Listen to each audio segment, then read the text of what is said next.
as well. I think we've seen that a couple of times. That's true. They could go mid in recent tournaments. Well. I mean, even Viper just totally dies to the Bristol Wisp on the mid lane. That does mean that CDEC would have to shuffle their lanes around a little bit, maybe like offlane Quap, Rubik Lash safe lane if Lash is going to end up being a core, but it's an option. I'm just curious if CDEC won it, because it's been out there all game. They obviously didn't think it was worth an early pick. Yeah. Ehome do need a support, but they're going to be going first here. So what do they want? There's a Disruptor. Shaker's been banned.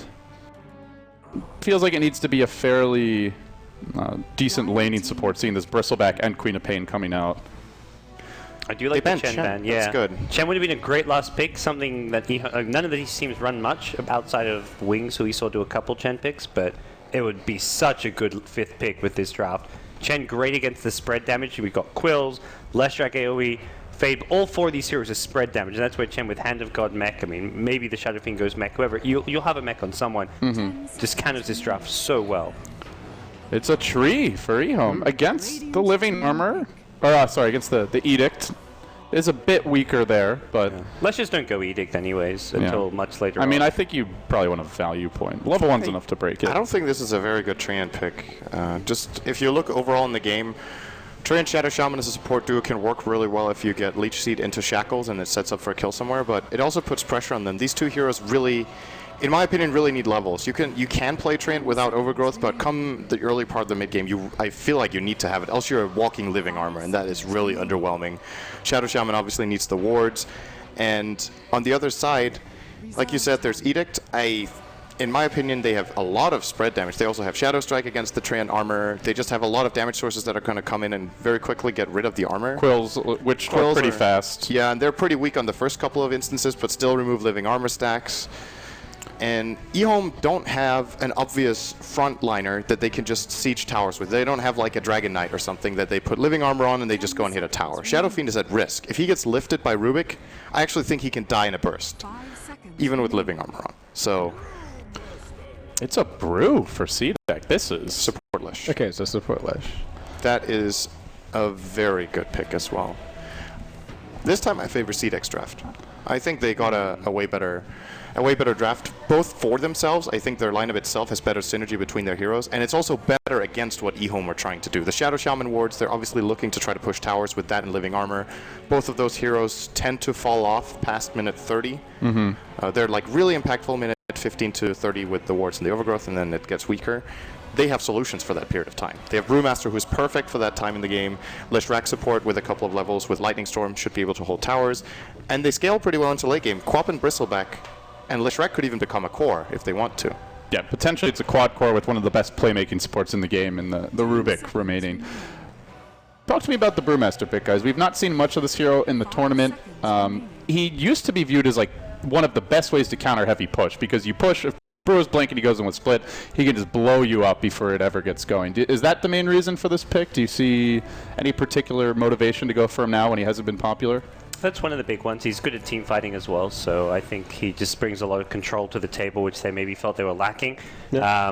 There is a Shadow Shaman who can get an insta-hex off him, so he has to be careful when he blinks and he doesn't get insta-lockdown and blown up, but the burst damage on the Dire side was what, like a Shadow Fiend? Shadow Fiend Gyrocopter is pretty decent. So. Yeah, it's definitely a little bit dangerous from the perspective that Gyrocopter and Shadow Fiend, they're going to be going for early BKBs anyway, and BKB is always a big item to talk about against Brewmaster because he pops the ultimate, but you pop BKB, and there's very, very little that he can do. So I think it is being played by Aggressive, so it's probably going to get safe lane farm, and that means that he is going to have his Blink Dagger up at a decent time to get impact in before those BKBs come out, but it seems like an alright pick, though I think it is a little bit risky. Like you were talking about, there's the Shadow Shaman lockdown to worry about as well. So Sin said he thinks CDEC has a much better draft this time. Do you guys agree? Do you I mean, much better for themselves than last time. It's much easier to execute. Better than Ehome's in this game, too. Okay. It's much better for them, but it's not much better than Ehome's. Okay, so you think the drafts are even, but it's a much better CDEC draft? Yeah. No, they have a better draft than Ehome as well, but not a much better one. I'm okay better, with Ehome's draft outside of the Treant pick. I think there were better heroes. If they want to sustain maybe a Dazzle or something, but I still think Ehome's draft is fine. The Shadow Fiend pick is just a staple of CTYs, and I think they don't have a good way of dealing with the Shadow Fiend this game. All right, well, with that said, we're going to take the reins here, Sin. CDEC moving into Ehome's jungle, looking to get aggressive early on. Shiki leading things off for now. Looks like our Shadow Fiend will be heavily rushing the bottom. He's going to pop a single Quill, trying to get in on RTK. He's got Aggressive about to join him, and they are trying to get the double rune. It looks like 4 top. There's 1 just sitting bottom 4. They're going to lift RTK, drop him onto the cliff. What a way to start the game. And now they look for C2I. This could even be the first blood. They're going to get double bounty rune. They might get the kill. They do. The Shadow Fiend falls. Aggressive potentially pays the price here. A little bit of frame dropping coming out, and the left stun secures the retreat. Ends up in the end being a 1-for-1, but with a cliff to RTK and a double bounty rune going the other way. That is the dream start for CDEC. That was really good. They even got the first blood, right? They cliff, they get 2 runes, they get first blood, and the hero they lost was a support. No, wait, it was Bristle. actually Bristleback, but he's instantly back in the lane. I guess he just bought a TP and came in, so nothing really lost in that regard. He will be playing mid lane against the Shadow Fiend of CTY, and well, the courier is delivering a TP to RTK, but unfortunately it doesn't know how to throw it up the cliff. So I think there is a place on the cliff where it can get there, though. this is always funny to see.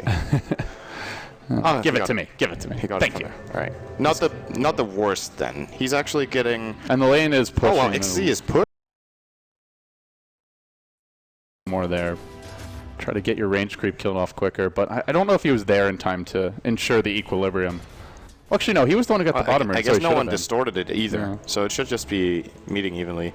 Maybe he was thinking, okay, clock is cliffed. I want to push as fast as possible to force rotations down here from a support, and that will open up top. But RTK does get the TP down.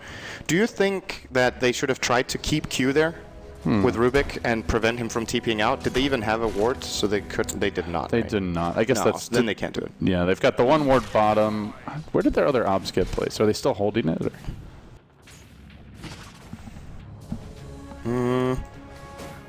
It's in the top lane, Okay. right behind green. There. There you go. That's a great Pretty ward good when you're ward, playing actually. aggressively. This is a good aggressive ward for the Radiant. It generally doesn't get counter-warded because the Dire usually have to use their sentries, at least one of them for the pull spot, and the other one you tend to put around the jungle area to the right of the lane. Uh-oh. RTK is taking a beating here bottom lane. Already the magic stick out for XC. He's got the level 2 Shadow Strike. He wants an early kill. Won't be a first blood regardless, but RTK able to make it back, bottle up, and heal for now. We'll see the Bristleback holding his own here with Shadow Fiend, but not really able to dominate him. See us going well for the friend of Shadows. There haven't been many stacks here. I guess that's the one thing Ehome want to try to find some time to do, is get the jungle stacked up for the Shadow Fiend, find a little space for the Gyrocopter over near the Ancients. Probably not this second, but this is where the aggressive tri-lane does keep the supports bottled up top. And Sin, we haven't really talked much about the tri-lane. How do you feel the teams match up here? Do you give either team an edge? Is it just down to execution? What are you thinking? This is a pretty close lane. I think Ehome's is stronger if they manage to get the engage away from creeps. They just need Rocket Barrage to reliably hit a hero, and then Leech Seed is going to keep them alive fairly well. Of course, the Shackle. That's the thing. If CDEC engage on anyone else than Shaman, he'll be able to shackle the Brew, and then they lose a lot of their damage. Then the question is whether they go on the Brew to kill him or they go for one of the others, but they definitely have some decent lockdown in that regard. But even, let's just say CDEC don't fight them, right? They just hold the lane.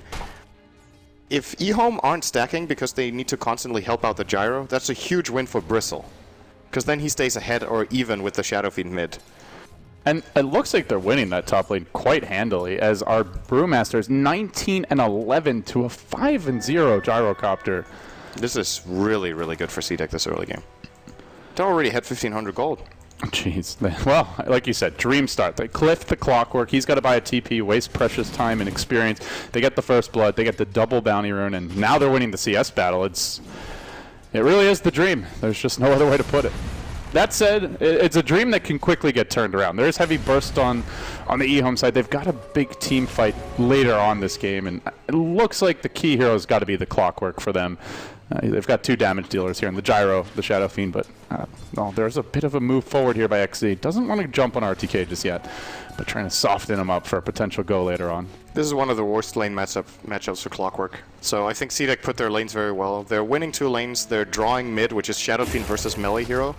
Might have spoken too soon. Not for long. He's got the haste rune body still. blocks Body from block. Lanham. This is going to be real tough for Shiki. There's your raise. Oh, Clockwork got the kill. That's kind of unfortunate. I don't know. Oh, actually, it gets him his boots almost. He gets level 5. And considering how much he's getting destroyed in this lane, getting level 6 is actually going to be pretty difficult. And So Shadowfiend that still kills- ultimately gets the experience there, so Clock still shares it, right? yeah. So he gets a third of it. Yeah, which is ultimately CTY still going to be at least slightly ahead mid off of this. And Clock catching up nicely. Yeah, hero levels very even. The only discrepancy, of course, Clock being behind a level against Quap is to be expected, especially when you get cliffed. And apart from that, Ehome are just getting their farm on this Shadow Fiend. I'm worried for them though if this Gyro doesn't start finding farm, that CDEC hit this sweet spot when Brew gets the blink after these treads, which, you know, he's probably only getting these because it's an aggressive trial lane and he wants to be able to pressure in the lane. But when all of CDEC's lineup comes together, say minute like 12 or 13, do Ehome even have the power to fight them back? It's going to be tough to say. It looks like They need the CDEC, mech on CDEC don't want to get to that point without having some additional action, it seems. They're going to smoke. Thinking about a wraparound. Instead, they're going to plunge straight up the lane. Well, thinking about that. Now heading towards top. A little indecisive about where they want to go. They also took a while just to get the smoke going. They moved from that top tower down over, like, below their Ancients, waited for a courier delivery, then popped the smoke. And they're hoping ROTK might walk in. They're going to actually reveal this thing, and they don't get the lift off. Haven't shown Garter, but with the Rubik being revealed, the jig is basically up at this point. There's no hook shot yet, although RTK is not going to lack for confidence despite it. And in the end, it seems a lot of waste of time for CDEC, actually. And CYF will be happy to take this. Finally, they reassembled the tri-lane. Not getting a huge amount Gyro's done. in trouble. Well, this could change, though. Lift, right back into the clap. The follow-up's coming. Leshrac stun misses, but I think they get the kill anyway here. They do. Still, a little bit closer than what Nice they were lane hoping ward. for. The lane ward expired now, but that's set up. They knew exactly where Gyro was and saw the opening for Rubik to come in from the side. Get a free kill. They can't get the tower. Obviously, it's full health for now, but do put pressure, of course, forcing probably a rotation up here from Trian, who's currently playing in the Radiant jungle. I'm not sure what he's trying to accomplish. Did he ward down there? Yeah, he did. Okay, because they can't kill the Quap at all. And they also can't kill the Bristle, realistically. They got that one kill in the lane, which was good. But if he's hovering anywhere near 3/4 health, it's never going to happen. It does feel like Ehome are going to be much more the defensive team for the first 10-15 minutes of this game. Once the Brew blinks online, they get the Bristle's first item, and the Queen of Pain just tanks up, gets her levels. CDEC want to run at you at that point with the split, and Ehome much more about farming their Shadow Fiend, clearing out stacks with Gyro, getting the Shaman level 6. It just feels like a much more reactionary lineup, and it's going to be CDEC looking to make moves around the map. But first move didn't really work with the smoke, and now the hookshot's online. This is the one ability that could make some plays and set things up for Ehome. I think they're going to need RTK to play a good game this time around. The Treant and Shaman out level a Shadow They Shaman. found Lanham. Lift, stun, that one hits, and down Lanham goes. And they So they bottled a haste rate on Bristle. This could be huge. Oh yeah, he could dive Shadow Fiend at some point if he wants. They got level 5 on DDC Shadow Shaman for Ehome, so The supports are getting well, that's okay. They're slightly ahead, but Gyro is still losing yeah. on farm. I think that's okay given how valuable the Shaman 6 is, though. Yeah. I would say so. And Tree, you mentioned, it's really good to get levels on the support, but I mean, if you're going to sacrifice one, he's probably one of the better supports to do it on. He's not an Ancient Apparition or Sand King type of hero where they simply have to get stuff accomplished and get their levels fairly early. There's a move now towards the top lane. CDEC bringing in their Rubik Leshrac duo. They have another smoke available. Q and Garter trying to find places to make aggression happen, but just nobody really opening things up here on Ehome. They're not pulling. They didn't actually see this movement, but they just know these supports are off the map. Everybody's got to be playing safe. So they've got somebody parked mid, the Tree protecting the Shadow Fiend. They have a Clock who, I mean, is not the hero that CDEC's likely to gank and also is difficult to kill anyway, so he's left alone. But in general, just they're playing keep away nicely, and meanwhile their Shadow Fiend is racking up the CS. 67 creeps. And rising. Yeah. Is that his full mech? It's got to be close.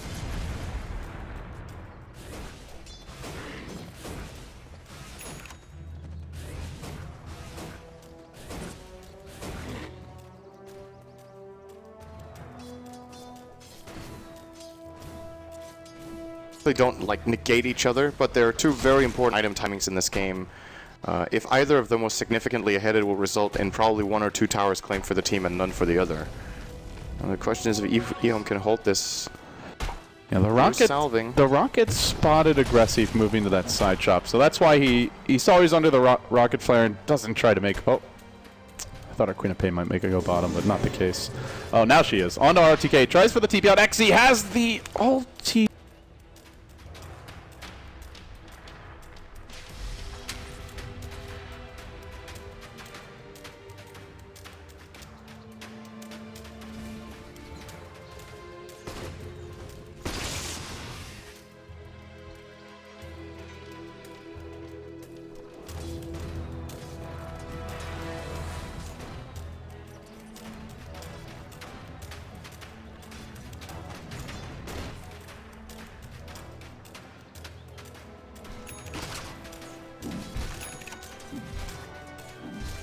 With the Brew Blake, so I think RTK was expecting everyone to be there, and it looked like it was just the Rube. Dire's middle tower is under attack.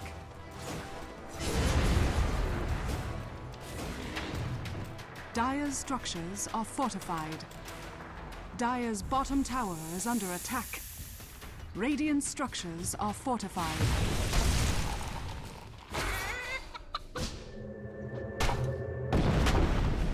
Appall upon my life. Reduce to your elements.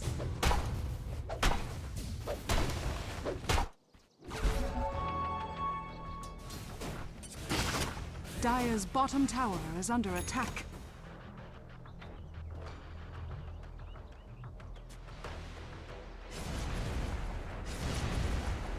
Jumps. Good question.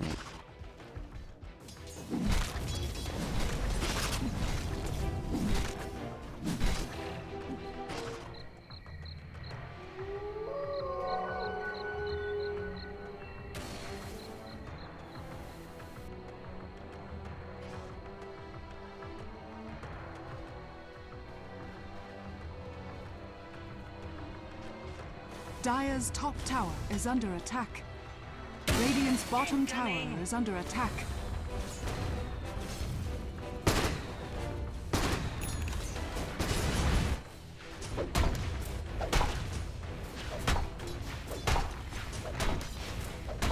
Dire's top tower is under attack.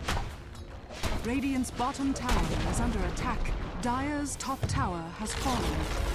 Radiant's bottom tower has fallen.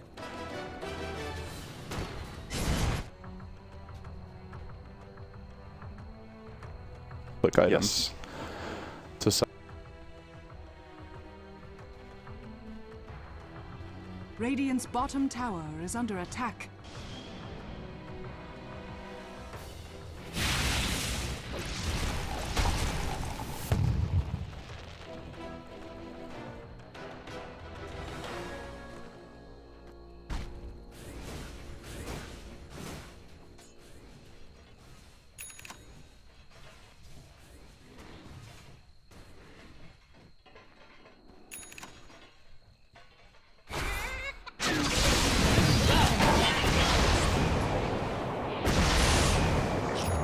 Dire's top tower is under attack.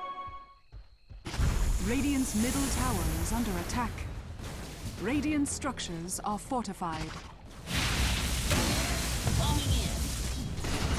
That clear waves quickly, but not that many that are.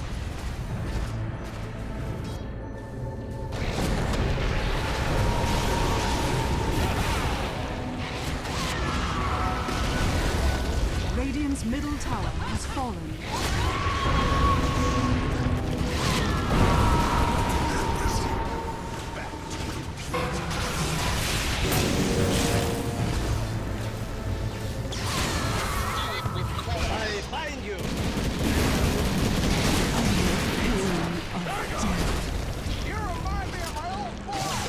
Uno más y se muere y ahí está el Leather Shot, termina el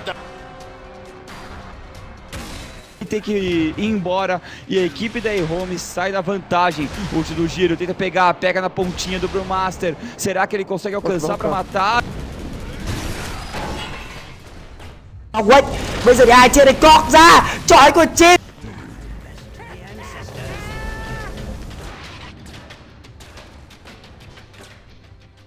Radiant's middle tower is under attack.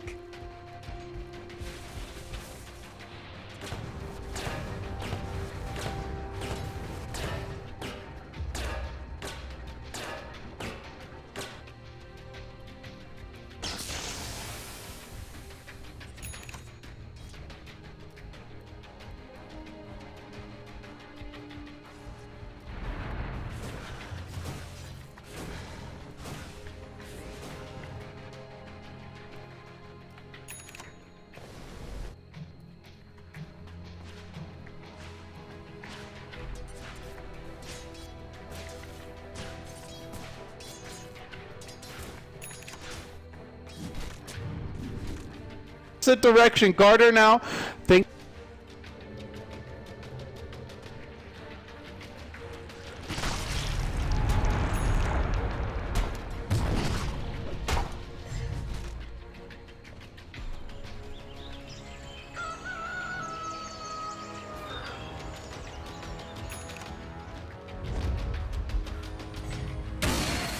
And it's off.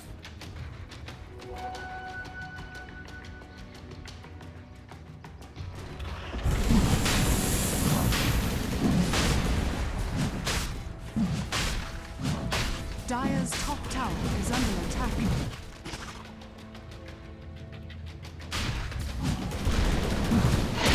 Roshan has fallen to the dark.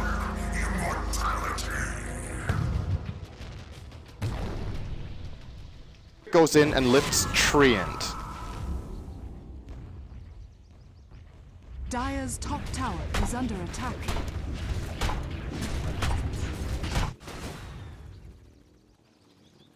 Dire's structures are fortified. Dire's top tower is under attack. Radiant's bottom tower is under attack. Dire's top tower has fallen.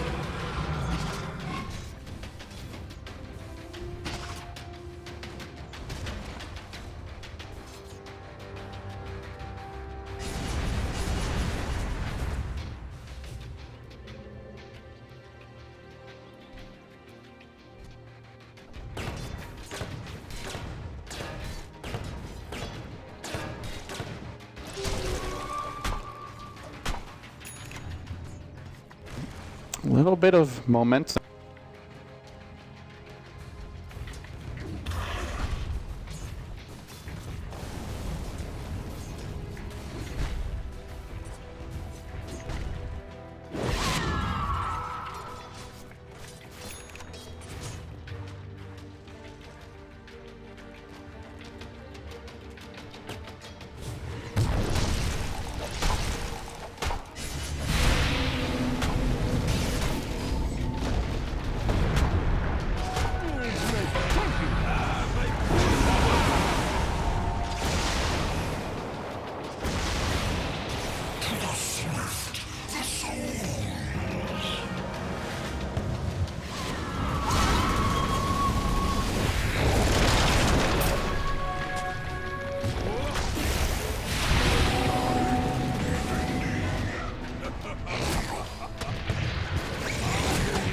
Game yet, but Ehome showing that same.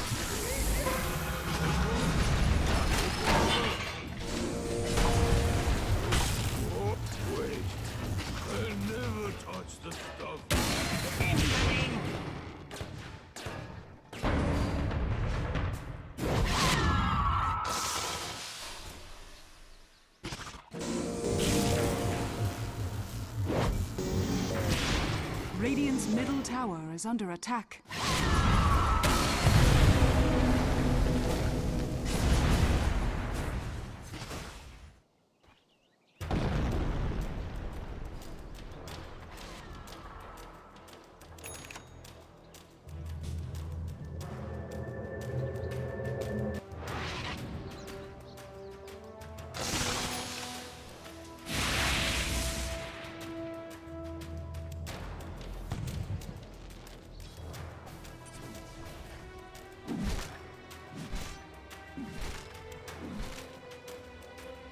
an ability to have, and now they have a way to.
Comes out, it hits the brew aspect.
For a bit more, they're hunting RTK, Blink Scream.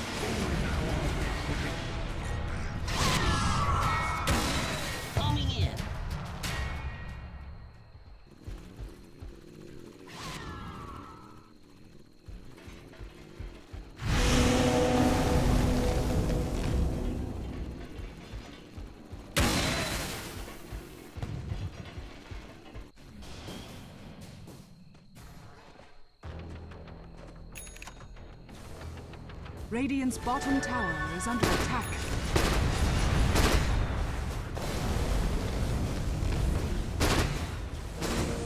Radiant structures are fortified. Radiant's bottom tower is under attack. Radiant's bottom tower has fallen.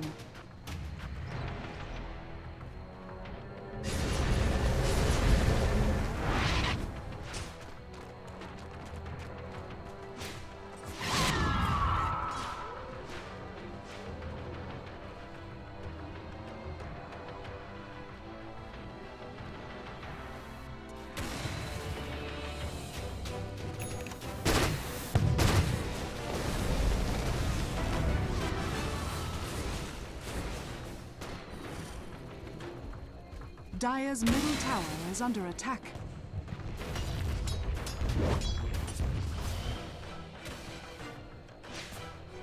A tithe to the impurities.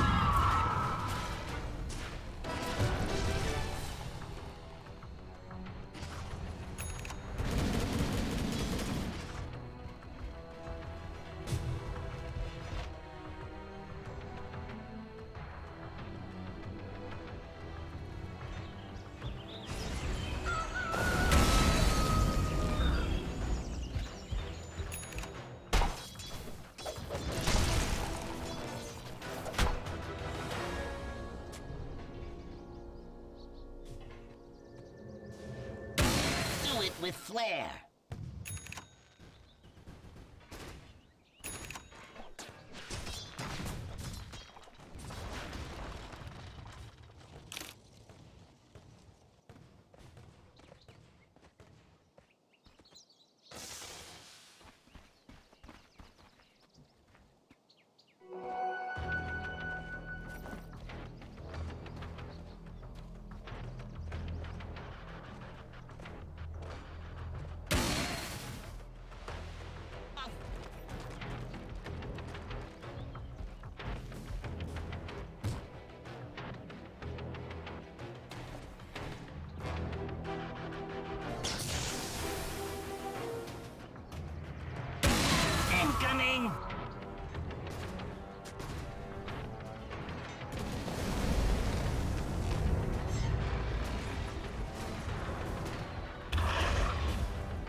Dire's middle tower is under attack.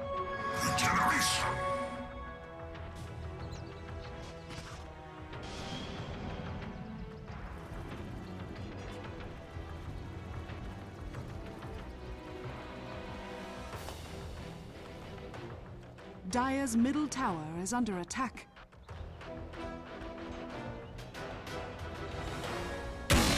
Coming in. Dire's top tower is under attack.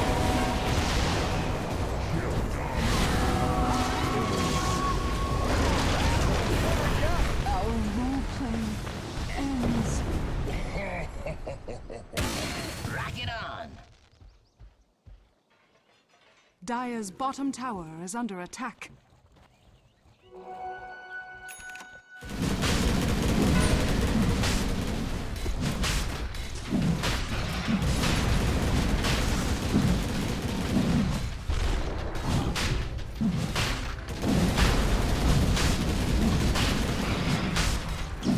Dire's middle tower is under attack. Roshan has fallen to the Dire.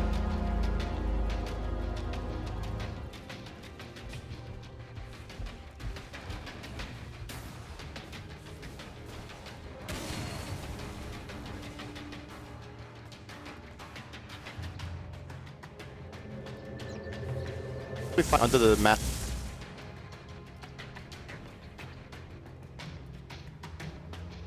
Serpent wards that were in the area, but I think in that case, CDEC at least get 1 or 2 kills with their Bruce play. Well, unfortunately, it didn't happen that way. And again, this is just the importance of having a Hex. Whether it was a Lion or... It increasingly seems like the Shaman is the preferred of the 2 Hex initiators for the Chinese teams. We've seen it more and more as the qualifier moves along. Perhaps Shadow Shaman's making a comeback. It certainly feels that way. And he seems to be a pretty effective support, at least for this team. They used it once in the group stage. They won that game convincingly. I don't know that they want to first pick it or anything like that, but just sneaking it in a bit later on has reaped some bountiful rewards for them. And now Sind, they're going to look for more towers. With this Aegis in tow, ZYF having picked up a Demon Edge, they're going to take a tower top for free. They'll probably defend bottom here. They're starting to cement their lead, and I'm just looking at the net worth disparity, not really of the cores, although that's substantial, but these support heroes. That Shadow Shaman is almost doubling up the Rubik and the Lesh. That is really unusual. That is Shadow Shaman. Lesh has really good farming potential, but they haven't really been giving him any priority. He has 28 CS minute 29. That is abysmally low. Sometimes you'll see support Lesh Rex actually getting up to like over 100, maybe even 150 CS at this point if you give him some priority. He can jungle pretty quickly. If you get either a Yules or a Bloodstone build up for some mana regen, it's pretty effective, but Garter has really been supporting this game on the Lesh, and that's becoming a big problem now for CDEC, because where is the damage coming from? They have a Quap with a drum, which I still don't feel like it's doing. I don't feel like it's doing anything. He has an Orchid. He's now building into BKB, no damage items. Bristle, Mech, BKB, no damage items.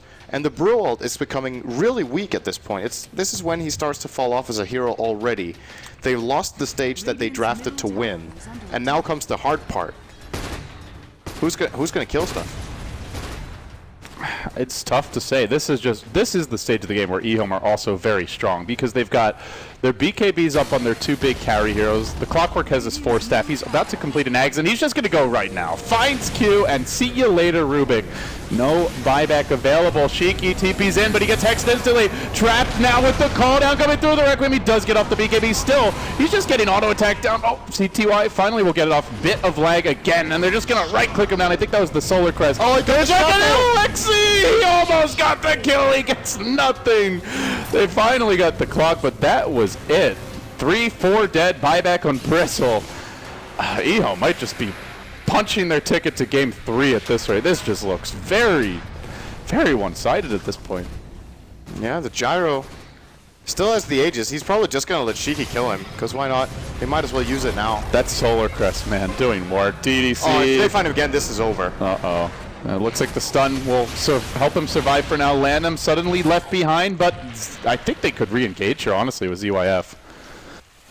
They're going to play it safe. They got the tower. They forced out the buyback as well, worth mentioning again. 4 for 1, Boink. tier 3 buyback, so essentially 5 for 1, if you will.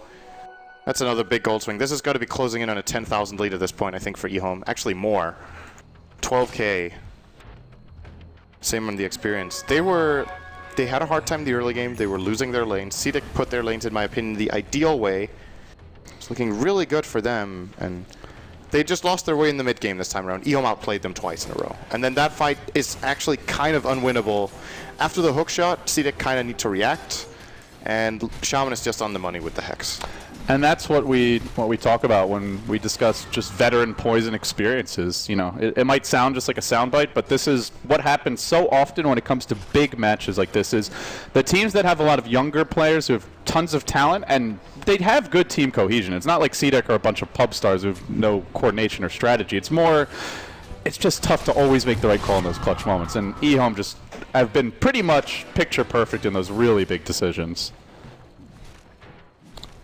If they lose this game after the start they had, I just feel like it's going to be a 3-0 at that point. I don't think they can expect a better beginning than this. It's so hard not. I mean, as a former player, it just must be so hard not to go on tilt if you're in this position, right? Yeah, keeping the team morale up is the hard part, and it also comes down a lot to player personalities. Some people don't really get phased at all. It's kind of the same thing. It's interesting because you can start overthinking it when you lose a game, and it can be good and it can be bad. Sometimes you come up with some great ideas, and other times you completely mess up. You overthink it and you try to solve problems that aren't even there. It's something that you generally see a lot from emotional teams. The best example I have right now is a team like Cloud9, who sometimes have incredible games. Like they're playing like they're the best team in the world, and then in a best of 3 final series or knockout series, if they lose game 2 and get to a game 3, they have a really low win rate on game 3s, I think, because they don't adapt well under that kind of pressure. And it's the same for player personalities, both in terms of drafting, but also in terms of play. Like, some people are less phased by it. A lot of championship teams, the reason they are championship teams is that even though they lose, they don't go on tilt. Old Na'Vi, for example, countless times in lower brackets, losing the first game of best of 3 and coming back. That's where especially Puppy can get a lot of credit for that from back in the day. There's your hook. It's going to force out the BKB on aggressive. Now Shiki trying to decide if he wants to go in or not. They do manage to stun CTY. The wards get stolen and trap him in, but he just BKBs. That Solar Crest making him nigh impenetrable. And they'll clear out the enemy wards. Thanks for gold. Yeah, I guess so. Brewmaster split is available. He should get it off, but there's an overgrowth waiting for this, and it should be dropped here momentarily. But actually, they don't need it. They're just going to right-click down the brew aspect. ROTK hooking forward. There's a really nice Creed of Pain ult from XZ, but now the counter hook by Q trying to make plays. They just don't have the damage, it seems, Sin. Nobody dies. Gyro is still King Kong. And he'll walk in and start slapping racks again. They're going to hex Brewmaster. Chase onto him. Gets nuked once more. Ehome, just time to focus on objective. CTY wants the swag point. So now he's been cliffed and, well, whatever. He'll blink his way out in just a moment. Getting a little clowny here towards the end. But yeah, and they're going to keep rocketing the Brew so he can't blink in if he had any plans of doing anything together with Lash. They do have Lightning Storm, which could perhaps... No, this is not.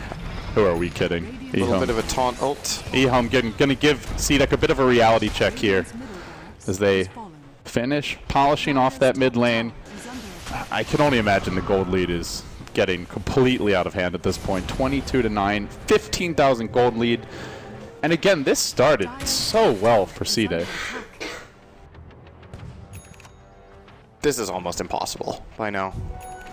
And it's crazy, because when you looked at the draft, CDEC had so much potential with the start they had. Like, being ahead by 2,000 or 3,000 gold with their lineup at minute 15 is just perfect. They didn't manage. They made a couple of questionable decisions. Brew getting caught out, not getting split off. I think, was it 2 fights in a row, or at least 1 key fight he didn't get it off? Yeah, they lost Roche because of it, and the game just snowballed. What do you want to see from CDEC in Game 3? So, hold that thought. That's a hug on to 4 heroes! ROTK, you magician! Now the Shadow Fade sees opportunity. He's going to Requiem Spirit Bomb Q out of this world.